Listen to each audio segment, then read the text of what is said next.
Hola Altubers, hoy toca recuento de libros, una serie de títulos y de autores que esperamos, algunos de ellos por lo menos, puedan sugeriros algo, interesaros de alguna manera, quién sabe si componer la lectura de vuestras próximas semanas. Yo por mi parte explico por qué los he seleccionado y luego vosotros decidís qué es lo que queréis hacer con ellos, ¿de acuerdo?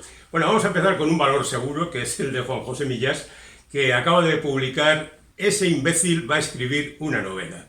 Este hombre siempre con sus títulos impactantes para que nos fijemos en él, y la verdad es que lo hace con gran sabiduría y con mucha gracia, porque Juan José Millás es un escritor verdaderamente único en el sentido de que no ha creado una escuela, a pesar de que él no se parece en nada prácticamente al resto de escritores.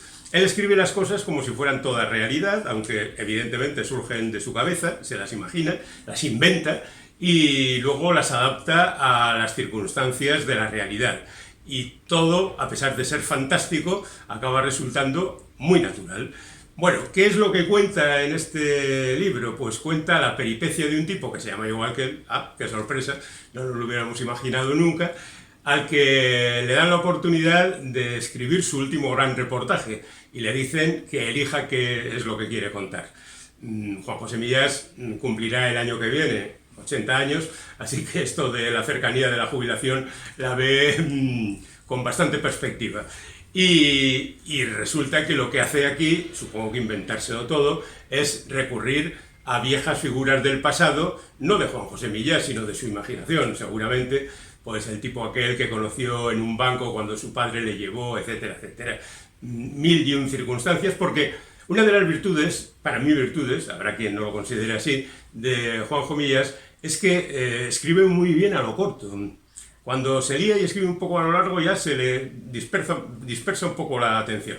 Pero en lo corto, y pasa lo mismo con sus columnas periodísticas y demás, él funciona muy bien con lo corto y por lo tanto necesita mucho material para escribir una novela, aunque sea como esta, que pasa justito de las 150 páginas.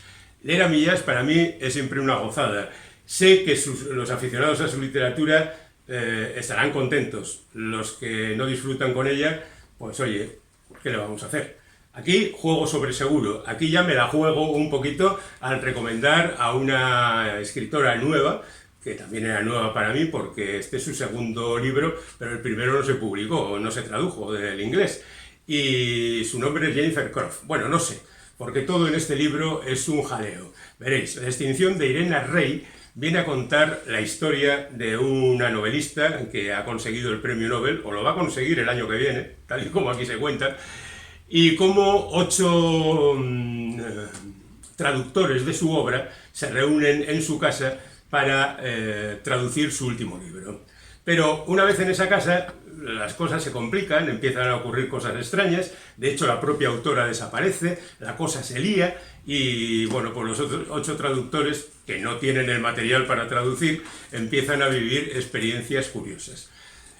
Yo sí diría que se nota que es una novela todavía de escritora incipiente, de alguien que todavía no domina todo el territorio, pero ella es traductora y bueno, muchas cosas más, porque es crítica literaria, por ejemplo, y luego domina lenguas como el polaco, el ucraniano y el español, por ejemplo, ¿no? Y la novela empieza ya de manera que te atrapa, sin más, porque aparece una primera parte que es advertencia, nota de la traductora. Tú lees esto y dices, esto no es normal, porque está hablando de alguien que vive en Ulan Bator y que ha traducido del mongol el libro. Bueno, a continuación aparece la nota de la traductora, que en esta ocasión viene firmada por la propia traductora del libro, Regina López Muñoz, pero que me imagino que en el resto de traducciones aparece con el nombre de los traductores a esos idiomas, por supuesto. Y bueno, pues a partir de ahí se van desarrollando peripecias. El libro contiene multitud de notas porque hay un juego ahí entre los traductores que es muy interesante y que hace que el libro se convierta también en un esfuerzo literario verdaderamente importante, ¿no? Y bueno, yo no lo he leído entero, pero sí me he leído 50 páginas y la verdad es que está muy bien, muy bien. Así que yo seguiré con él.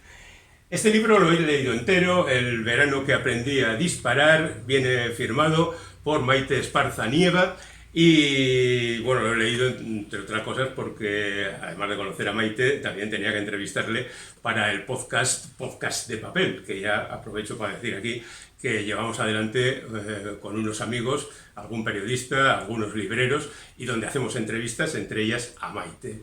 Esta es la primera novela de Maite, y es una novela muy interesante que me da la sensación, bueno, y sé que es así porque ella me lo ha confesado, el autor ha querido verter en ella absolutamente todo. Aquí hay montones de temas, montones de situaciones, montones de tiempos, porque cuenta la historia de la protagonista, Diana, que empieza, no empieza exactamente, pero bueno, me entendéis, por la infancia, donde conocemos a su familia y demás, en algo que va a tener mucha importancia después. Después su carrera como editora en Barcelona, que es algo que también hizo la autora.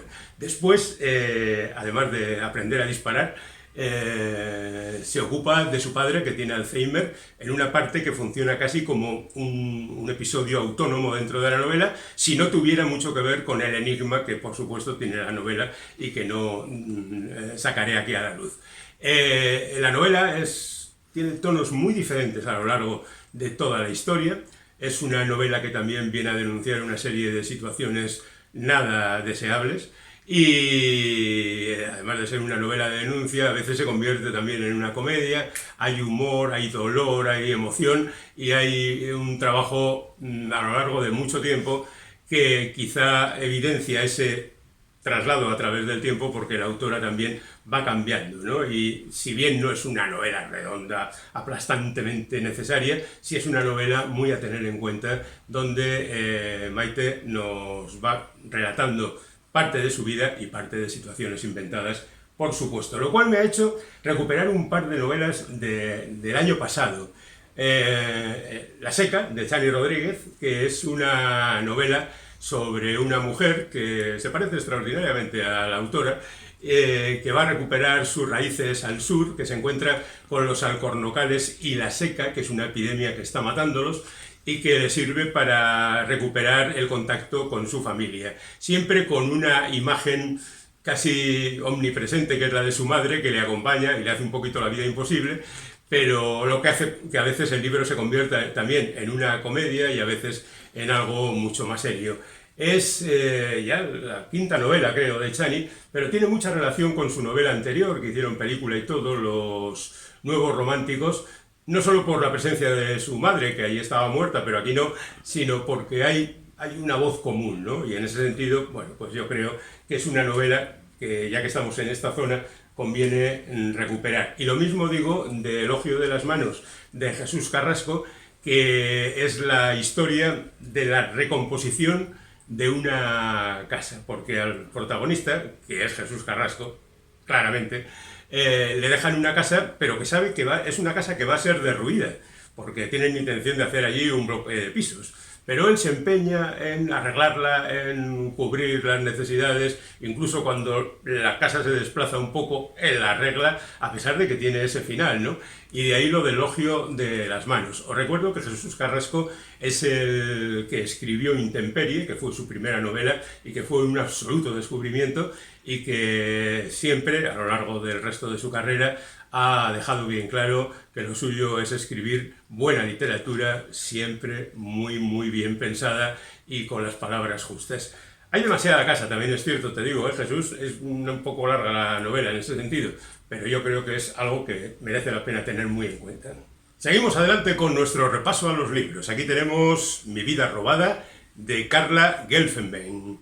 Es una escritora chilena que lleva ya una larga carrera literaria y que aquí nos cuenta la historia de Lola, que es una mujer a la que su madre abandonó en su momento y que por diferentes circunstancias, cuando ya ha crecido, le llega la oportunidad de recuperar el contacto con ella. Por supuesto, hay mil y un miedos a ese encuentro, reticencias, a no sentirse muy cómodo con lo que puede ocurrir. Es una novela breve de 150 páginas, pero creo que muy bien medida y con un buen retrato de personajes. Así que ténganlo en cuenta. Lo mismo podríamos decir de Brian Washington. No sé si os acordáis de este, creo que lo incluimos en uno de estas avalanchas de de libros con su primera novela Memorial, que era la historia de dos homosexuales que tenían que, bueno, confraternizar con la familia de uno de ellos y creaban todo un mundo a su alrededor, un poco La jaula de las locas, pero en versión seria, pero con mucho humor también, ¿eh? Con mucha retranca y con un sentido un poco desprejuiciado de las cosas, que es como se deben abordar los temas. Bueno, pues ahora vuelve con Comida familiar. Ya veis que estamos en el mismo terreno que el anterior. Aquí cuenta la historia de un afroamericano y un coreano, bueno, de origen coreano, pero nacido estadounidense, que tuvieron una relación, después se separaron y las circunstancias hacen que se vuelvan a juntar de nuevo y tengan que recurrir a la comida familiar para juntarse. Yo creo que viene a ser un apéndice de Memorial. Si leísteis Memorial, ya sabéis si os gustó y podéis leer este. Si no os gustó, pues no leáis este. Y si no lo habéis leído, pues probad con este. Vamos, como sugerencia. Héctor Abad Faciolince es el escritor que consiguió la fama, curiosamente mucho después de haberla escrito, con El olvido que seremos, sobre el asesinato de su padre. Él es colombiano, de Medellín, y bueno, lleva viviendo en Barcelona durante mucho tiempo y ha venido escribiendo relatos que nunca han conseguido la fama y la proyección de El olvido que seremos. Luego hicieron una película y la verdad es que ese conocimiento aumentó. Y ahora viene a contarnos una historia que le ocurrió a él en el año 23. Curiosamente, en la Ucrania invadida se celebró una feria del libro y fueron invitados diferentes autores de diferentes puntos del mundo, y allá se fue él a discutir sobre literatura y se encontró con las bombas. Y en uno de esos ataques de bombas le alcanzó directamente a su grupo. De hecho, alguna compañera murió, otros quedaron heridos y, por supuesto, todos sufrieron una experiencia absolutamente traumática. Y esto es lo que ha aprovechado Héctor Abad Faciolince en Ahora y en la hora, que nos retrotrae a ciertas prácticas religiosas, el análisis de una situación de guerra, de qué se puede hacer desde la literatura, o si no se puede hacer nada, porque las bombas, como era aquello de la espada y la pluma que decíamos, pues a veces la espada es más poderosa. Nos vamos con Luis López Carrasco, que acaba de escribir Europa. Pensaréis que es el continente, pero no, es la luna de Júpiter. Y esta es una colección de relatos que es anterior a su libro precedente, que fue El desierto blanco, con el que consiguió el premio Anagrama. Y teniendo en cuenta el éxito de ese libro, pues le han publicado estos relatos que de alguna manera están hermanados con Europa, la luna de Júpiter. Es decir, no hay una obligación argumental, pero sí hay a veces menciones simplemente o sugerencias en torno a Europa. Luis López Carrasco es un escritor como muy concienzudo, y eso se nota, y quizá más en los relatos que en la novela, que por cierto también era muy breve. Venga, algunas novelas policíacas, un poco de novela negra. Aquí tenemos a Alexandre Escrivá con El misterio de Hannah Larson. Escrivá triunfó con su novela anterior, El último caso de William Parker, que se publicó hace no demasiado tiempo.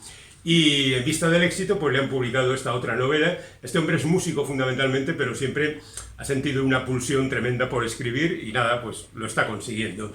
Es verdad que sus novelas son muy gordas, 500 y pico páginas, y a veces convendría quizá limarlas por aquí y por allá, pero suele tener, y aquí la tiene de nuevo, una estructura diferente donde va metiendo materiales de diferente procedencia y original. Y luego también utiliza los saltos temporales para ir creando suspense. Lo que se cuenta aquí, pues es una investigación en torno a un asesinato ocurrido muchos años atrás de una joven de 17 años que murió asesinada, un caso que nunca se solucionó, pero que ahora es abordado de nuevo. Es la disculpa. Lo importante es cómo se lleva la intriga y cómo se escribe. Y yo creo que Alexandre Escrivá acabará siendo un buen escritor. Tenemos aquí a Elia Barceló, que es ya más conocida. Es curioso cómo en estos libros, que serían Cozy Crime, se obvia la referencia a lo que fue Elia Barceló en su comienzo, la más grande autora de ciencia ficción del Estado español. Y bueno, pues curiosamente ahora, como el género de ciencia ficción está bastante denostado, pues, y el de crímenes está bien traído, pues se la hace pasar por solamente una escritora de crímenes. Y no es cierto. Otra cosa es que sus libros merezcan la pena ser leídos. Este es un libro, Cita con la muerte, que vendría a cerrar una tetralogía. Seguramente habéis oído hablar de Muerte en Santa Rita, que es la primera novela de la serie. Seguiría Amores que matan, La soga de cristal y esta. Es una historia donde un montón de personajes se reúnen en un lugar un poco decadente y hablan de sus cosas, y alguien va a matar a alguien y aparece un inspector que tiene que investigar, escrito con muy buen oficio, escrito con encanto y llevándonos de aquí para allá. De acuerdo, este sería el cuarto, el último de la tetralogía. Parece que no va a haber más historias de Santa Rita, pero se puede leer independientemente sin ningún problema. Y en todo caso, las novelas anteriores están también en el mercado con una edición de bolsillo, ¿de acuerdo? Nada, 3 libros más, una rayita.